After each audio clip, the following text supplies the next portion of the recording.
Welcome to the Awakened Heart Podcast. I'm your host, Nancy Walters. Get ready to create magic and miracles as you lean into your heart's desires. I believe not only does the heart want what it wants, but it knows. This show is a weekly deep dive into what it means to live from an awakened heart.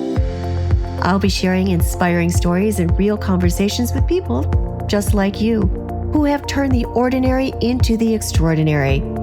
My mission is to show you how you too can be connected and heart-centered in every area of your life. Your journey to aligning with more love, more joy, and your wildest dreams come true starts now. Hello, everyone, and welcome back to the Awakened Heart Podcast. I'm your host, Nancy Walters. Here we are. It's March. 3 months into the year. Spring is upon us. For anyone that is in the Midwest, the Eastern states, or in a frigid part of the world, you know how much we are looking forward to the spring. There's buds on the trees. I think they're a little, I know the cold snaps aren't quite gone yet, but there is brighter days and sun and warmth in our near future. If you're California, you understand. I lived in California for over 21 years and it would get cold. We'd have sun and we'd have warmer days, nothing like the Midwest, of course, but we always looked forward to the spring as well. But of course, our skin was quite thinner over there. So 50 degrees here. People are wearing short sleeves and like board shorts. And out there, you're bundled up in your North Face down jackets and beanies anyway.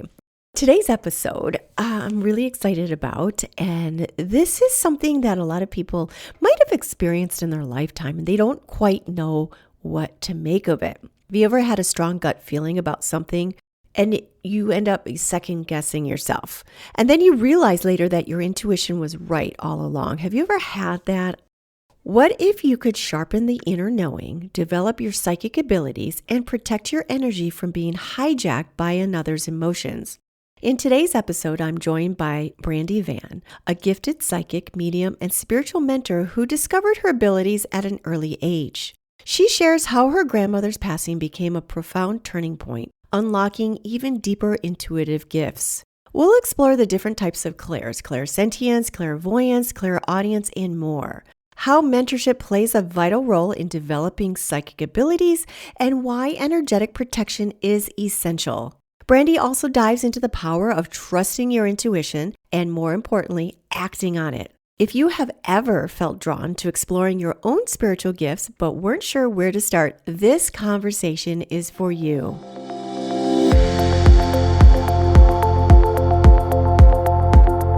Hello, Brandi, and welcome to the Awakened Heart Podcast. Hi, thanks so much for having me. I really appreciate it. I do too. And just as we were saying, before we hit record, we were in line to talk a couple times before, and it just didn't align somehow. She was sitting and waiting for me, and I totally spaced about our conversation. And there's other scheduling conflicts. But now here we are in 2025. You are my first recording of 2025 because, as I said, I got backlogged on a lot of my editing. So like we said, everything happens in the right order and the right timing. So whatever message we have right now in this energy, in this experience is right. It's right. So there's never a wrong time. So welcome, Brandi, to the podcast. And I am very excited about our conversation.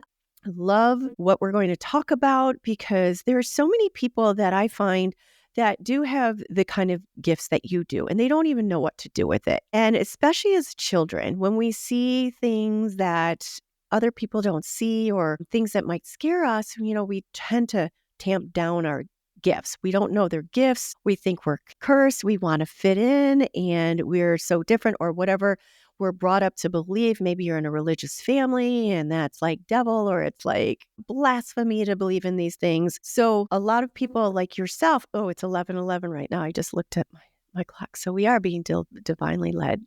Thank you. Thank you, Spirit. But yeah, so many people have these abilities and their gifts. And you felt these things at a very early age and you didn't know where to go to, what they were and whatnot. And you had a profound experience when your grandmother died and you knew that this was something something to be held and you started seeking answers to it, which finally led you to mentorship. So we're going to go into mentorship on the second end about how important it is to develop your psychic abilities, to have a mentor. And you have a 90-day psychic development mentorship that's your key program. And we'll talk a lot about there's a lot of different psychic abilities. There's clairsentience, there's clairvoyance, there's how do we get past our ego to really listen to the message that are given to us, how to connect closer with our angels and the people that might have passed to the other side. But before we get all to that, I'd love my audience to hear your story. I know you had these abilities at an early age, didn't know what they were.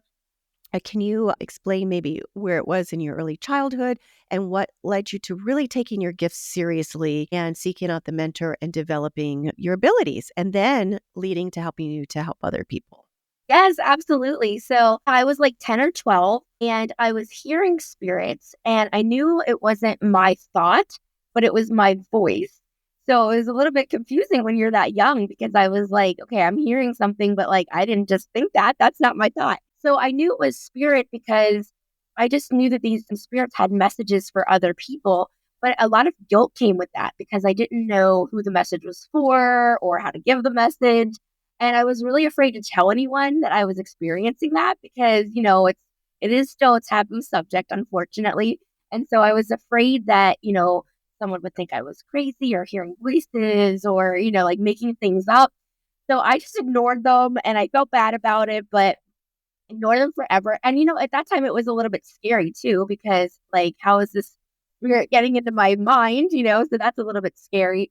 But then when I was in my 20s, I too had mentioned I did have this profound spiritual experience that changed everything within like a matter of seconds. So, yeah, my grandma was passing away. My whole family was there with her.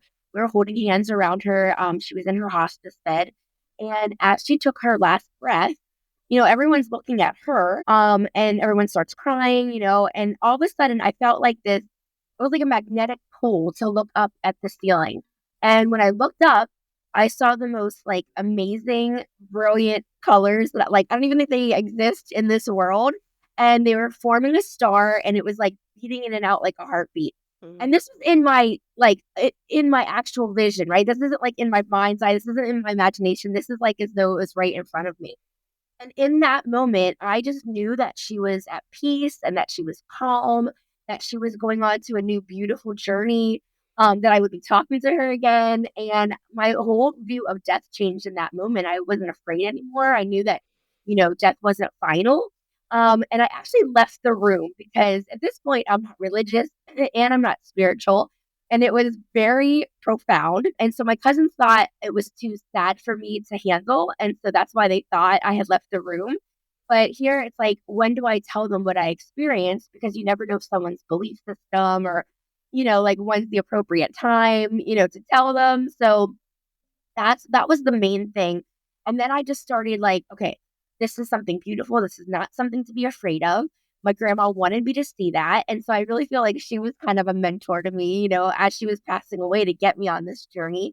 And so then I started reading like a ton of books and I was watching YouTube videos and listening to podcasts. Like nothing seemed to be working though. It seemed like I had all these like pieces of the puzzle, but not all the puzzle pieces. And then how do I put this puzzle together? So after a few years of taking like 1 hour classes here and there that really like overpromised, underdelivered, it was just like, okay, maybe this isn't working. Like maybe it was a one-time thing. Maybe I'm not meant to do anything with the spirits that are contacting me. And then my friend who's actually a life coach was like, did you ever try to find a mentor? And I was like, I don't think they exist. But I did find a medium that I had been going to for readings. And I asked her if she would just take me under her wing. She wasn't actually like, marketing herself as a mentor, but I only worked with her maybe an hour a month for 6 months. And then my abilities just skyrocketed. Like I could control spirit, tell them when I wanted to have a message and when I didn't want one. I could call them on demand to be able to give a reading to someone. It was just amazing for someone to encourage me and guide me and, be like, that exercise isn't working, try it this way. And just someone who had already been in my shoes, right, that already had been on this journey to tell me what to do. and really experience it instead of just like reading it or, so it was amazing. And I did mediumship readings for years, but then I look back at my journey and was like, you know what? I just feel this bigger calling. I would love to create more light workers, more people who can develop their psychic abilities. And so that's what brought me to do the mentorship program. And I absolutely love it. I just love being able to mentor people that are just as lost as I was at one point so that I can show them the way. And it's been a great experience so far. Well, I was going to save this to the end to ask about mentorship more, but since you just left off with that, I would love to know, why is having a mentor so important for developing psychic abilities, and how can the right guidance accelerate someone's spiritual growth and confidence in their gifts? Oh my gosh, it is like a game changer. If you think of anything, right? Like if you're like learning a new language or learning a sport or an instrument, you usually have a teacher, right? So it's someone that can guide you and encourage you, already knows what they're doing, that can lead you down that path. And this is that same thing, even if you never had experiences before, maybe you're just, I've had clients who are in their 60s who just started to develop their psychic abilities. So it's really like any other skill or talent that if you have an interest in it, if you're open minded, you are able to develop it. So, yeah, it is so important. And, even if they don't use me as their mentor, I still recommend that everyone has a mentor for this because it's also going to take you in a very safe place as well. Because if you just dabble with these things, you could be asking things to come into your energy that you might not want, and then you don't even know that you're inviting them in. So it's just a safer, wise, like structured way of doing it. And it definitely accelerates the process. So Mhm. instead of doing it on your own and trying to figure it out for years when someone can just tell you within a few months, and it's just like going to the gym, right? Like if you were to go to the gym for 5 hours one day, you're not really gonna get anything, right? If you took a 5 hour psychic class, not much is gonna happen. But if you go to the gym for 3 months, or if you develop your psychic abilities for 3 months, you're gonna start to see that difference. Mhm. I only recommend that they work on the mentorship program for 10 to 30 minutes a day. So just like if you were to go to the gym and you haven't been there in forever, you just want to start off slow. You don't want to deplete your energy. And then you just see those like subtle mindset shifts that things are starting to change. And it can be amazing within just 90 days. Mhm. And that's something very not too hard to handle, like, oh, 10 to 30 minutes. Whereas some are like, oh, well, you have to what is it, transcendental meditation. I think it was like every 6 hours you had to go and meditate for 20 minutes. Like it was so regimented and rigid. You have to do whatever you feel is right for yourself instead of, being told you have to do it this long or it's not going to work, or you have to meditate for 5 hours a day. Like somebody that's just beginning, they're going to fall off the path really quick. If they're told, oh, you have to meditate for 5 hours a day in Yeah. complete silence and all that, it's overwhelming. So Yes. they can start with 10 minutes is easy to start with. You start with that and then you go on from there. So I think that's very manageable, very manageable. And going back to something that you said that was really important about protecting yourself, because you're going to learn how to protect your energy. A lot of people, I know, they get overwhelmed because they might hear voices or they're overcoming more empathetic and they're being hijacked from everybody else's emotions or energy that's going on. It's like, this isn't even mine. How to discern that, is this mine or is this someone else's coming after me? And as you raise your vibration, I know that psychic attacks can happen and you can take on other people's energy or entities and that and I can't think of the word and such like that. You take up on all those other things. So how can someone protect their energy and protect their emotions to make sure that they're not being depleted? Are there certain practices or rituals before they go out in public, or like cleansing their spaces, or before if they're going on a Zoom call? Like I've been told to pop roses for every person that's there. So what are some of your tricks and tips and techniques? Absolutely. And I didn't create this one. This is a very well known one, but just putting that white light around you. So if you're a clairvoyant, so as I was saying, so yeah, this isn't one that I created. This is a very well known one, but just putting that white light around you. So if you do know the clair senses, and let's say someone doesn't. So if you're clairvoyant, you have clear seeing, which means in your mind's eye, or maybe even you're able to see something, you want to have that white light around you. And I always say to think of the Wizard of Oz. If you've seen the Wizard of Oz or even the movie Wicked, Glenda has that big bubble around her. And that's what you want to create around yourself because that's going to keep negative energy out and keep positive energy in, and also love and clarity and positivity and protection. So you want to have that around you. Now, when you're developing your abilities, if you're reading books, they always say the word visualize. Visualize this, visualize that. But what if you're just not clairvoyant? Maybe you cannot see that bubble. You just don't have that ability. So whether you hear the humming of it, whether you can just feel it around you, whether you just sense or know that that bubble is around you, using any of your physical senses to get that bubble to be around you.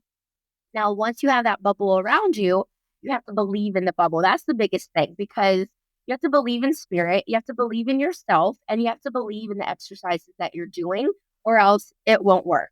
So, if you don't believe that this bubble is actually taking the negative energy out and bringing the positive energy in, it won't work.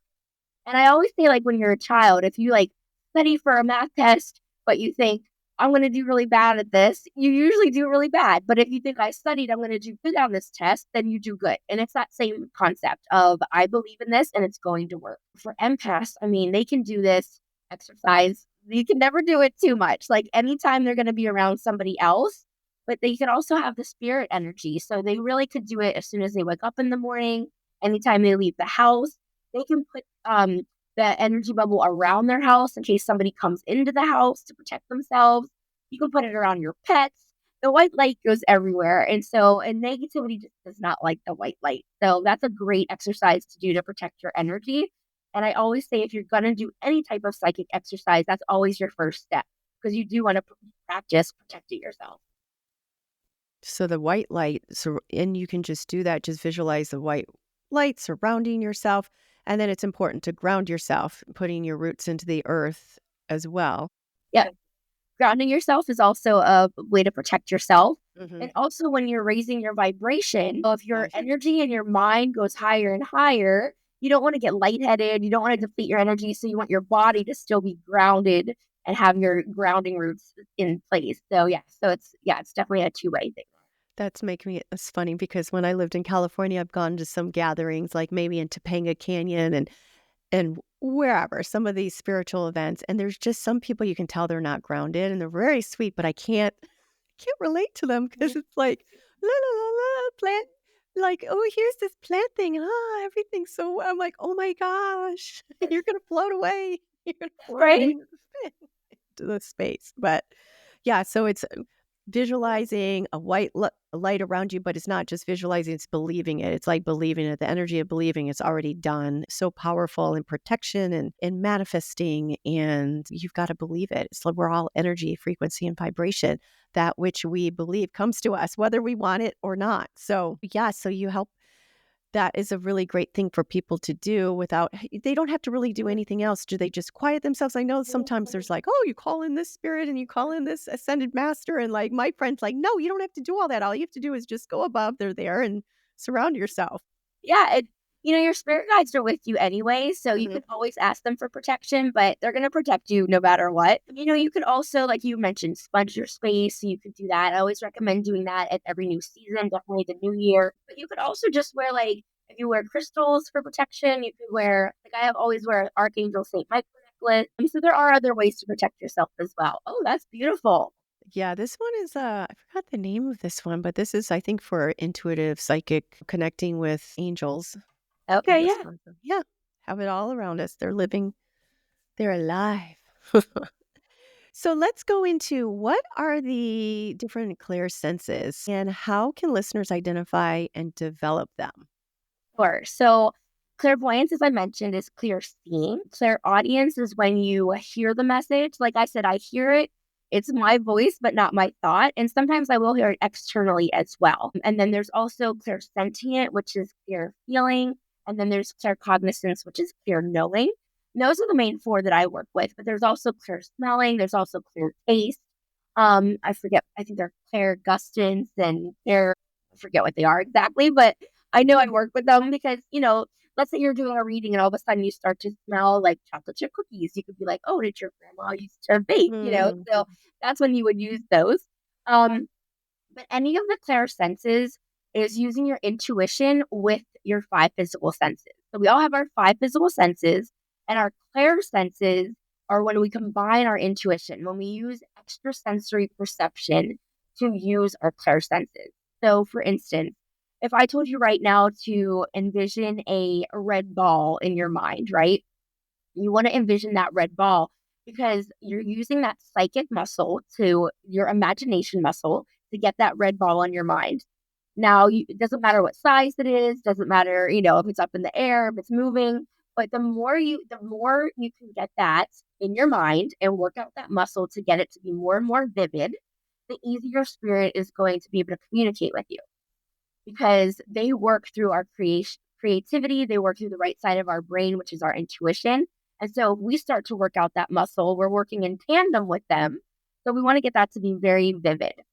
The second part of that is, let's say I say, look at this red ball, right? Envision this red ball. But all of a sudden you start to see like an ocean and you start to see waves. Now you're like, wait a minute, that must be a message from spirit because I told my mind to look at a red ball. And now all of a sudden I'm seeing these ocean waves.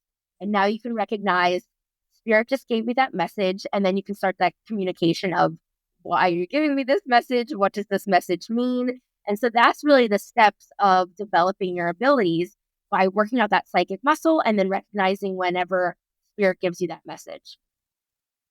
Does that answer the question? Mm-hmm. It does. Now, as soon as you said the red ball, it came over my left side, and I see the spinning red ball over there. You said the right side is spirit telling messages. What is it when it comes on the left side? Like, because it instantly came up over there. That's my logical over there that came up over here. Logical, but that's Yeah. fine. Yeah. It's just the matter of where it's stemming from in the brain. Mm-hmm. It's not so much where you're seeing it in Okay. front of you. Yeah.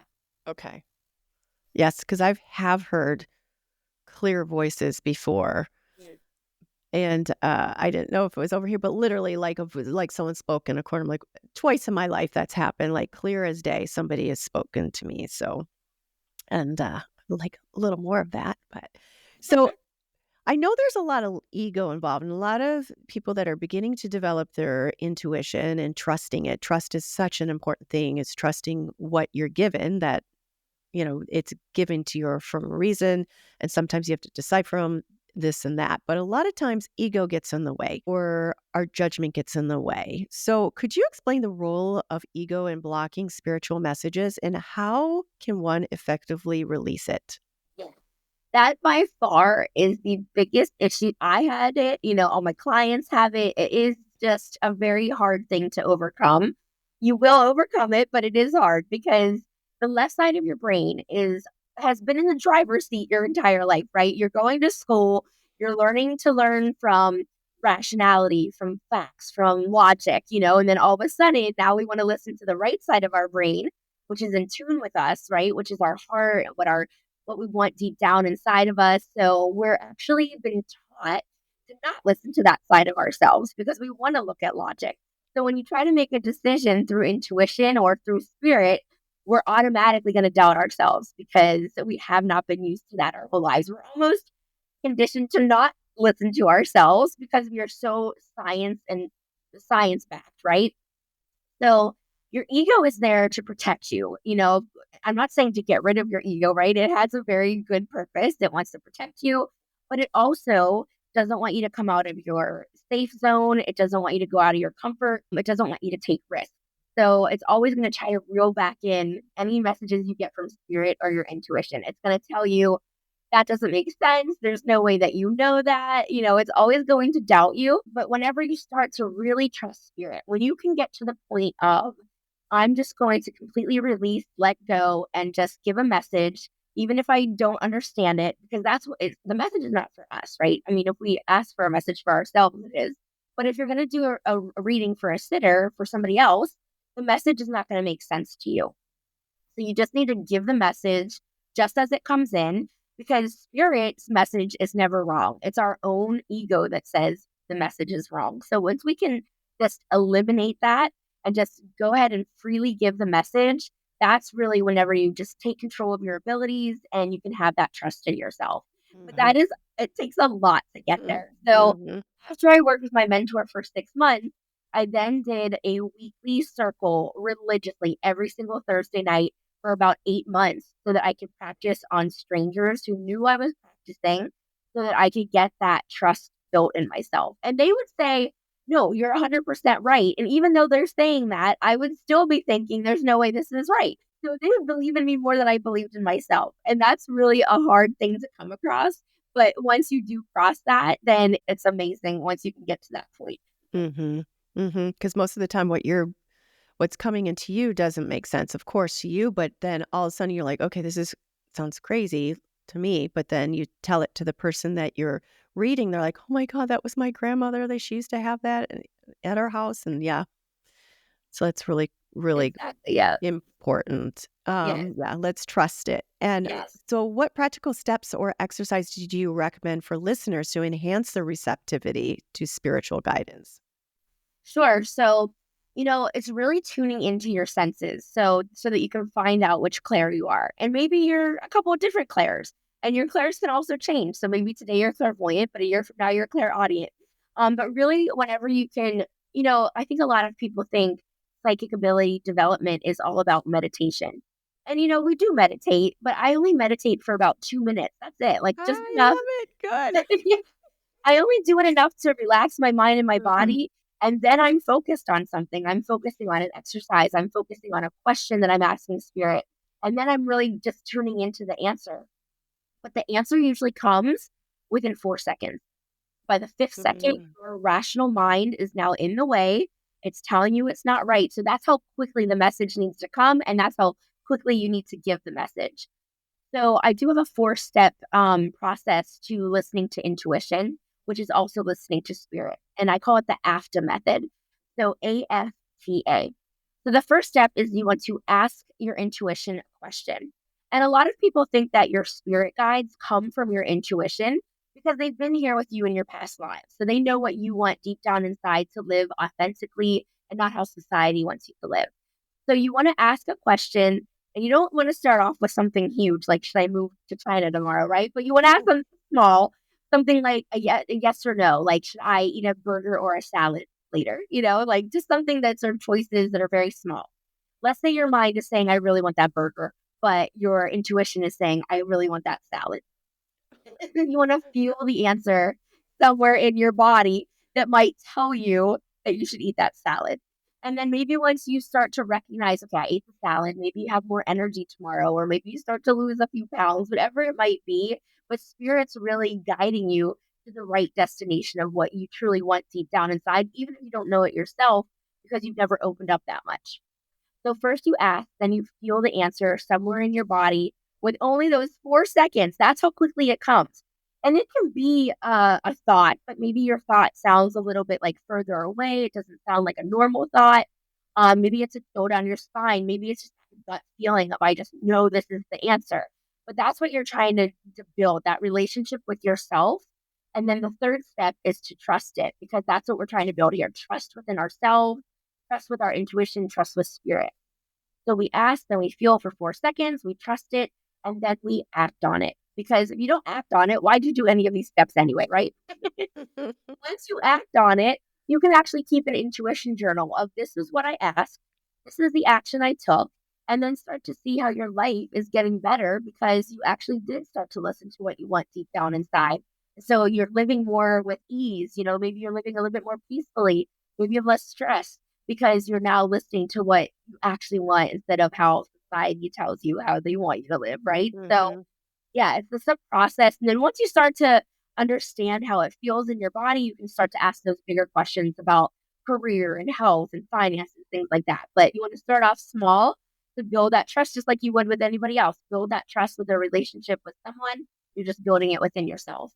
So asking yourself little like not something you have like a lot of attachment to. So asking simple things. So maybe the red dress or the blue dress, and just take that answer within Yeah. 4 seconds. And if not, like, no, the red looks like, nope, just do it. Just do And it. after those 4 seconds, you're it's gonna talk you out of it. Yeah, Your it left will. side of the brain's gonna say, "That's not right. You don't wanna do Yeah. that." Yeah. And Yeah. I'm saying never to listen to the left side, right? Like, if you go to a medical doctor and they say you need to be on this medication, like, "Oh, I asked my intuition and it said no." Like, some instances you definitely wanna listen Hmm. to the science and medical. But yeah, when it comes to, like, personal matters, like the regular blue dress or the burger or the salad, things that are personal and what you want, yeah, you definitely want to use your intuition. And intuition with women is so important. And being nice girls, we talk it away so many different times because we're nice girls and we shouldn't feel like this. And we are wired for intuition as women. And a lot of times it's going to get us out of dangerous situations. You feel the heebie-jeebies when somebody walks in the room and we're like, no, that's just, I'm being mean. And or you get the creepy every time somebody comes around you, your intuition's trying to tell you something or try to keep you safe. Or maybe you've turned down the wrong street and you feel like someone's around the corner. Trust it. Walk away. Walk Absolutely. away. Yes. And Yep. that's actually a misconception as well. So men have the same exact thing. It's just that women talking about it a lot more. Mhm. It's a lot more common with women because men aren't supposed to talk about emotions and things like that in our society. But actually, men and women, everyone has that intuition. We all have that sixth sense. So men have it as well. Mhm. No, they do for sure. But yeah, we don't want to ignore it. That's the thing, right? So how many times have you been like, I knew I shouldn't have done that, but you did it anyway? That's what we're trying to avoid is to actually listen to that voice and do what it says. Yes. Yes. And not get mad mad at yourself when I don't. When you don't, there's so many times like I'm always carrying this. Oh, well, I feel like I forgot something. I do. And like, no, I didn't. And then I leave. I'm like, oh my God, it's still in the house.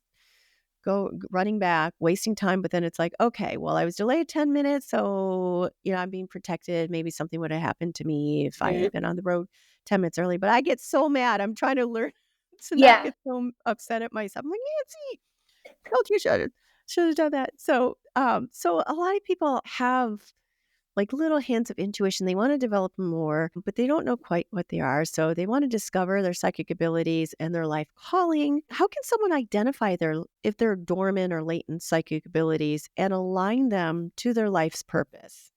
Yeah. So that's really the first step because you might have someone that says, I've never had a psychic experience. I don't think I ever will. Excuse me, but we all have them. But if you don't recognize them, then you don't think you're having them. So I'll give some examples. Kind of like how you said, like if you go into a room and you just get a bad vibe from the room, that's a psychic experience. That's your Hmm. intuition. That is not a physical sense that's going to give you that feeling. Thought of someone that you haven't thought of in a long time, and then you run into them later that day, or they end up calling you. That's a psychic experience. If you ever like get a good feeling from an answer, maybe you get like tingling or butterflies in your stomach, that could be a psychic experience. If you ever smell the fragrance of a deceased loved one, that's your clair sense as well. So there's so many signs that we are having psychic experiences that people don't realize. But when you develop your psychic abilities, yes, you can talk to spirit, you can talk with your intuition, but there's so much more that comes with that. So you're really going on this journey of personal and self growth and development so that you're learning who you are really as a person and how you want to live your life. So you're going over, inner child healing. You're learning blocks and barriers that are maybe stuck in your way. So you're just going through this whole journey of who do I want to be authentically? How do I want to live? Not only, yes, are you getting messages from spirit, but you really start to live life how you want to live it, which can bring you so much peace in your life. So, there's so many more benefits to developing your psychic abilities than talking with spirit and learning your intuition. I mean, Hmm. you can trust yourself, you start to trust relationships more, you can communicate better. Yeah, so there's so much more involved and you start to become more positive because you're also living how you want to live. So maybe you're like, decreasing or reducing those stressors in your life because you are living more authentically, which is definitely going to bring you to your higher purpose. I mean, maybe you've had a passion that's been just like pushed down for so long because you never let yourself go there. But now that you're starting to develop your intuition, you find this passion because you're finally allowing yourself to open up and to get that out of you. So yeah, it's definitely a beautiful path to go down. So, what advice would you give for listeners that feel disconnected from their higher purpose? So, of course, you said things about trusting it and all that. So, what's your biggest piece of advice for someone?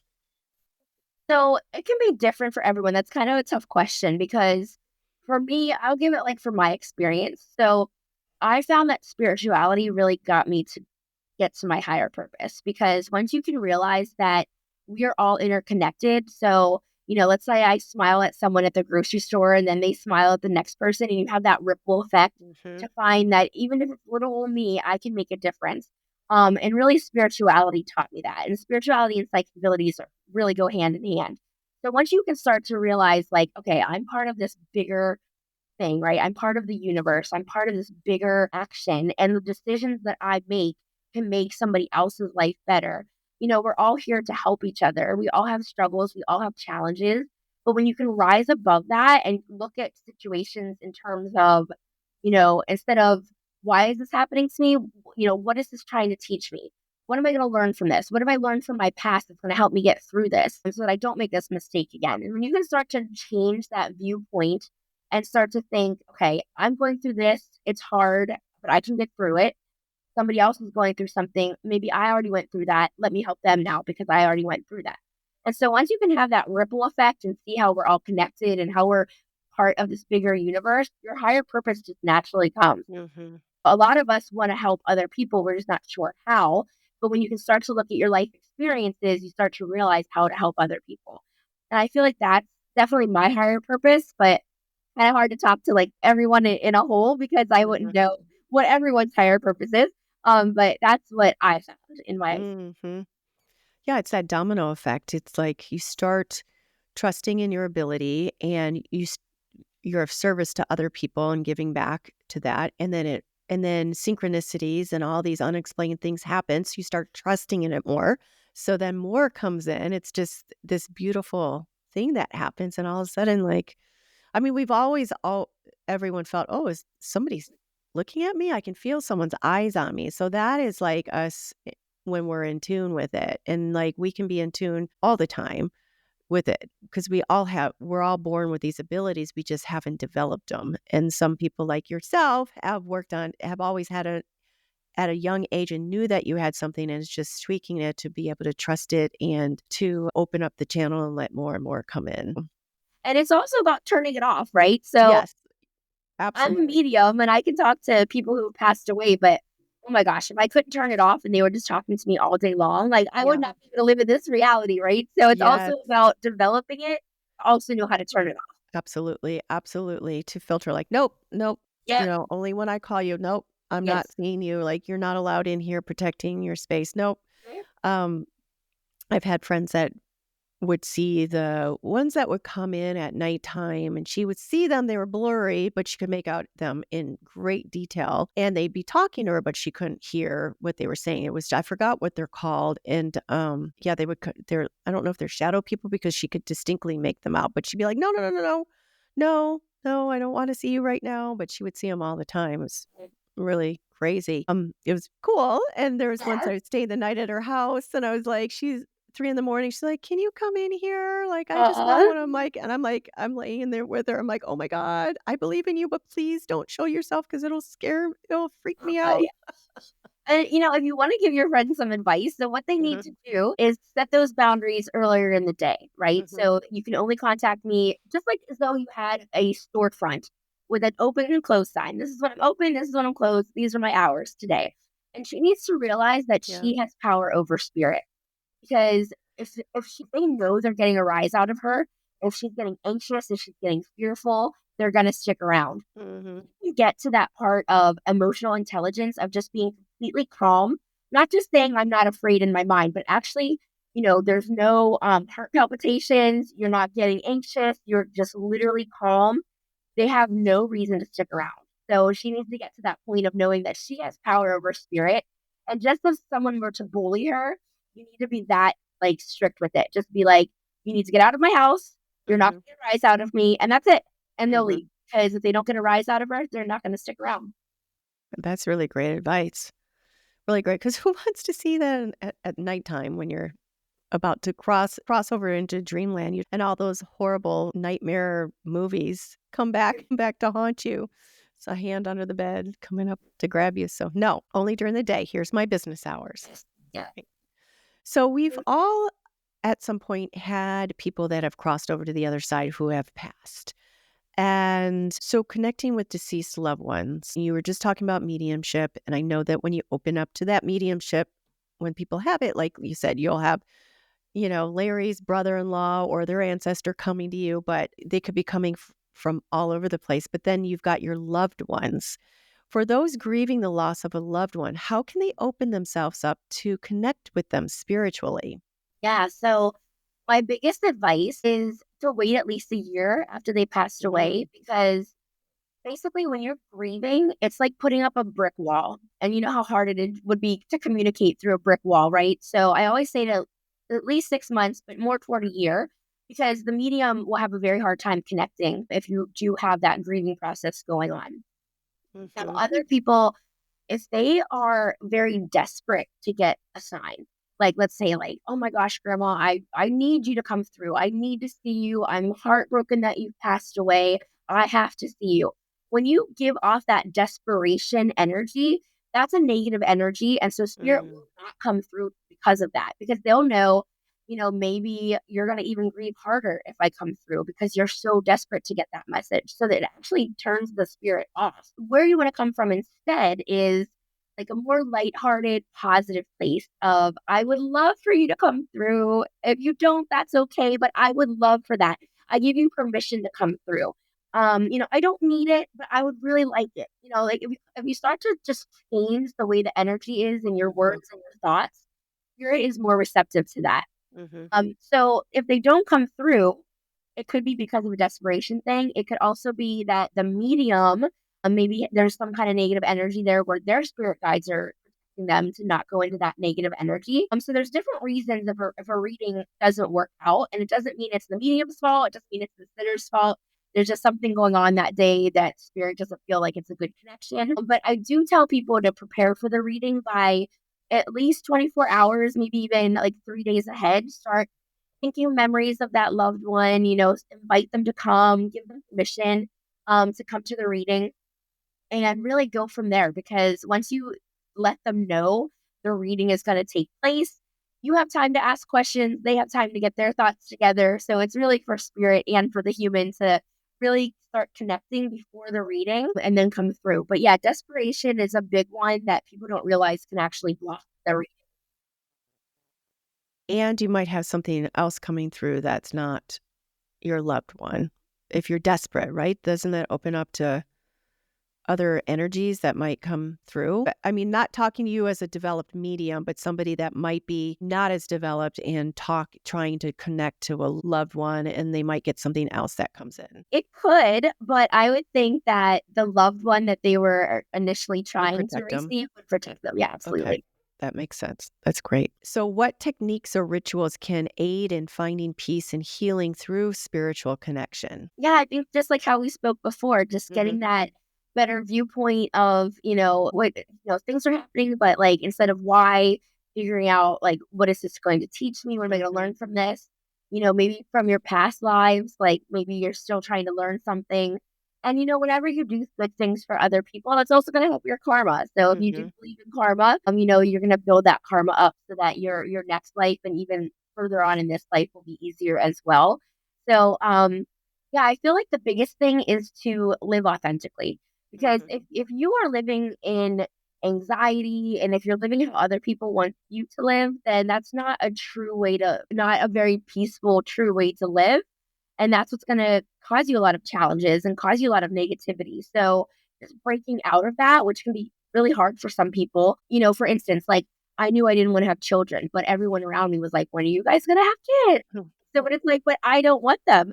And if I did have them, I don't think I would like my life as much, right? Because Hmm. that was my choice. But yeah, if I decided to live for other people, I think I would really end up resenting the child or resenting Hmm. other people. So yeah, you really have to like know you're going through your core values, how you want to live, getting through all those limiting beliefs of fear of judgment from other people. Once you can start to really live authentically, you don't really have fear of other people anymore judging you because you're just so who you want to be that nobody can break you down.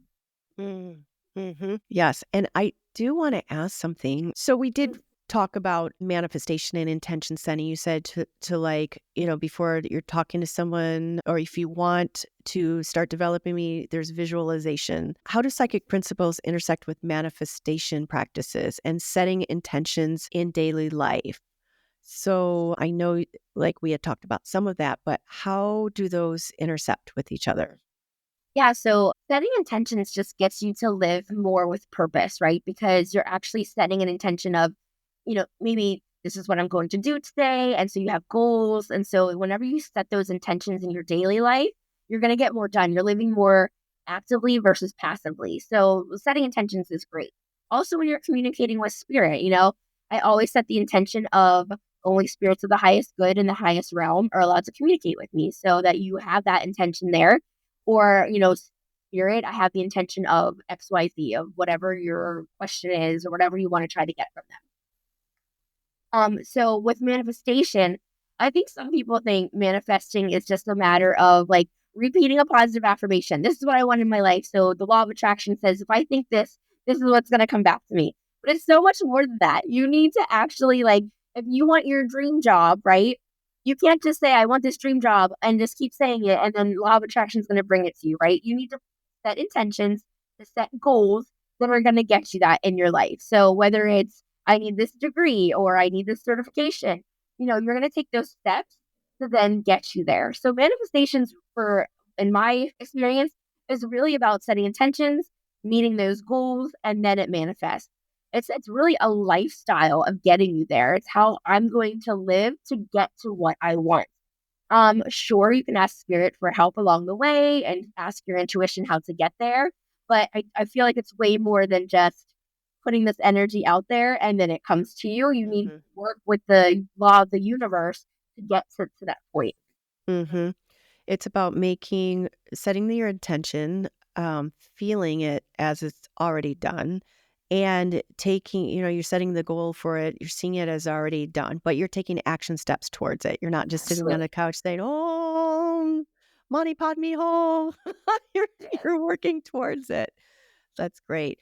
And So, also realizing mhm, that it's going to come in divine timing, because yes, maybe it's not the right time. Maybe if you get that dream job, maybe you're going to be really stressed out. You're not ready yeah. for it, right? So also knowing that spirit is going to give it to you in divine timing when it's perfect for you to receive it, not whenever it's like too early and you're going to thought that's what you wanted, but you weren't ready for it. So also recognizing that as well. Yes, and I've had to use that in my own life so many times. Since I've been single for so long, it's like, oh, okay, divine timing.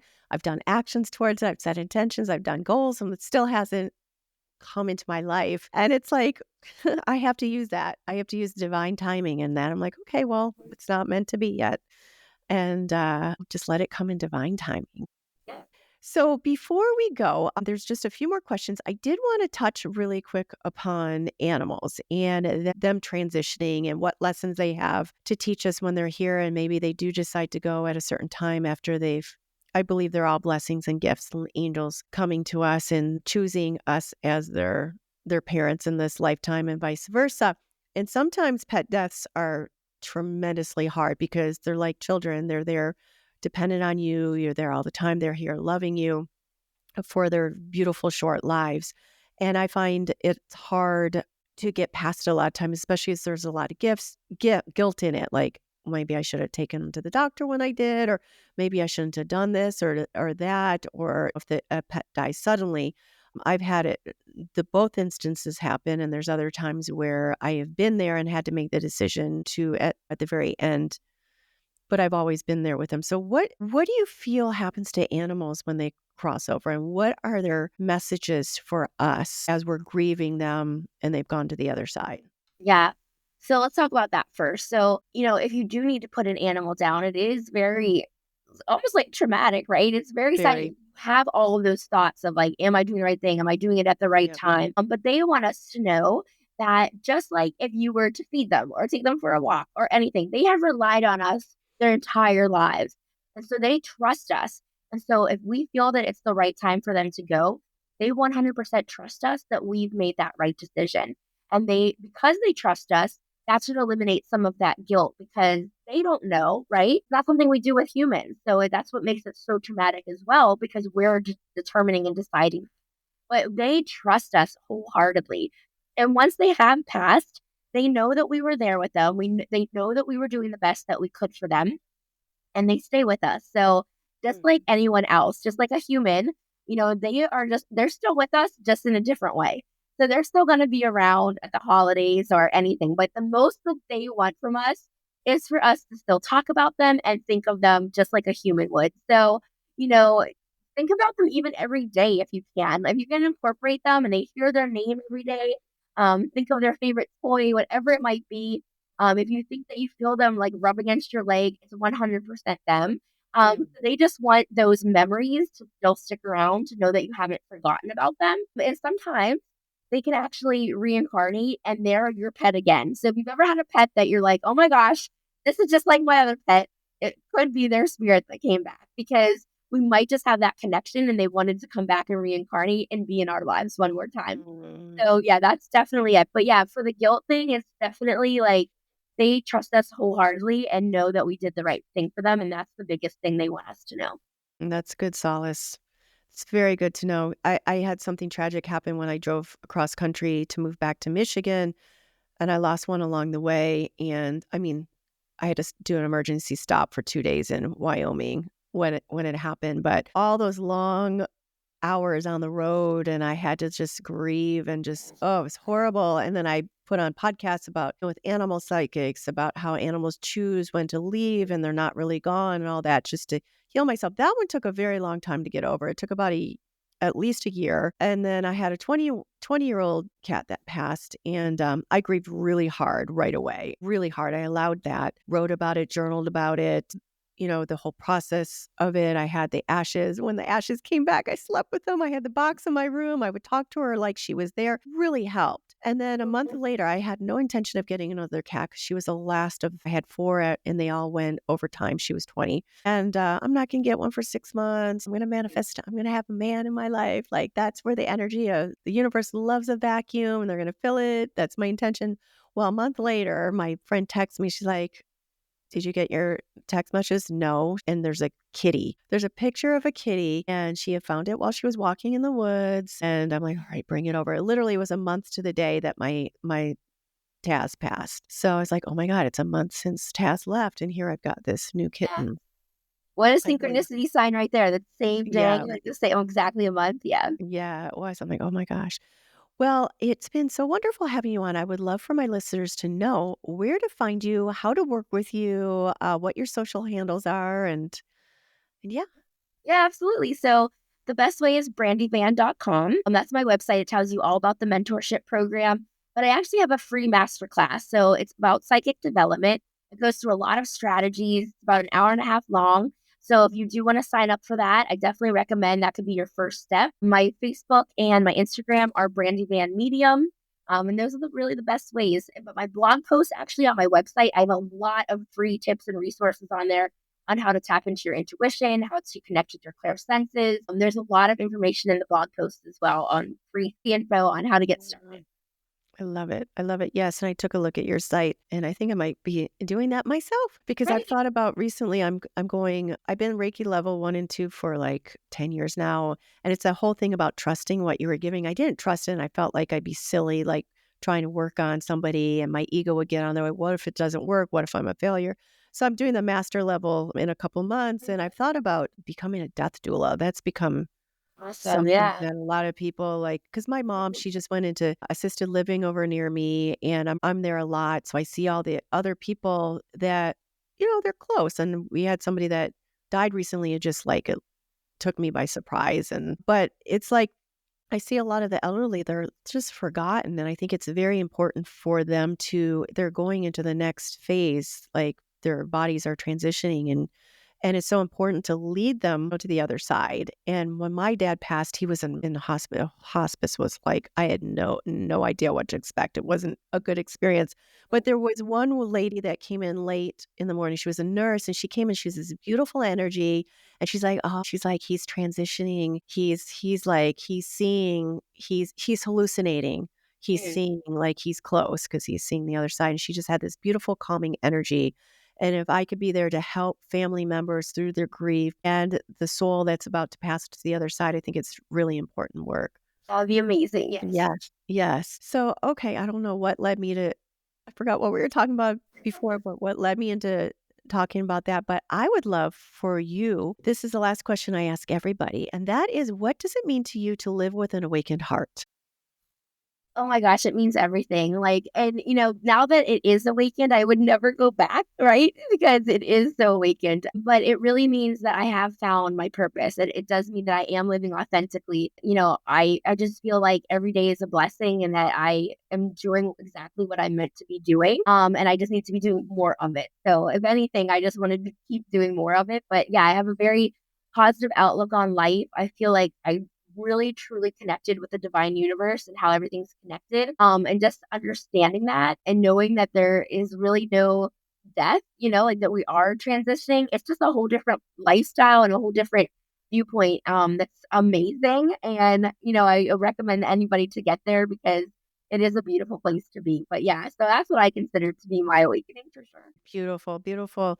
Well, thank you, Brandi. It's been so wonderful having you on the Awaken Yes. Heart podcast. Everyone Thank you so go much for to having her me. website, sign up for her free class, reach out to her because we need more Brandis in the world. You're welcome. Have a good rest of your day. Thank you for listening to this week's episode of the Awaken Heart podcast. If you've enjoyed what you've heard today, share it with a friend. And if you haven't already, head on over to your favorite podcast app to subscribe, rate, and review. If you have any comments, questions, or feedback, you can reach me at theawakenheartpodcast.com.